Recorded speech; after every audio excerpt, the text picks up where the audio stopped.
नमस्कार. इन्फोवॉड चॅनलमध्ये आपले पुन्हा स्वागत. आपण बघत आहोत दत्त जयंतीनिमित्त स्वामी तारक मंत्रांची 3 दिवस उपासना. याआधी याचा पार्ट 1 बघावा. हा पार्ट 2 आहे.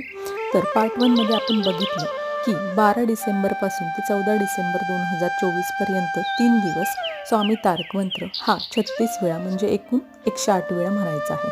तर स्वामी तारक मंत्र म्हणायला साधारण शांतपणे 5 मिनिटं लागतील आपल्याला. असे एकूण 36 वेळा म्हणायला 180 मिनिटं म्हणजे साधारण 3 तास आपल्याला लागणार आहेत. तर आपल्या वेळेनुसार एकदम 3 तास सकाळीच किंवा सकाळी व संध्याकाळी 1.5 तास अशी उपासना करावी. म्हणजे 14 डिसेंबरपर्यंत 108 वेळा हा म्हणून पूर्ण होईल. ही उपासना करण्याआधी दत्तगुरूंना संकल्प करावा व प्रार्थना करावी की ही नीटनेटकी पार करून घ्यावी. ही उपासना करावी व ह्याची प्रचिती बघावी. ही उपासना स्त्री व पुरुष दोघेही करू शकतात. व्हिडिओ आवडला असल्यास लाईक करा, शेअर करा, सबस्क्राईब करा, नोटिफिकेशन बेल आयकॉन प्रेस करा.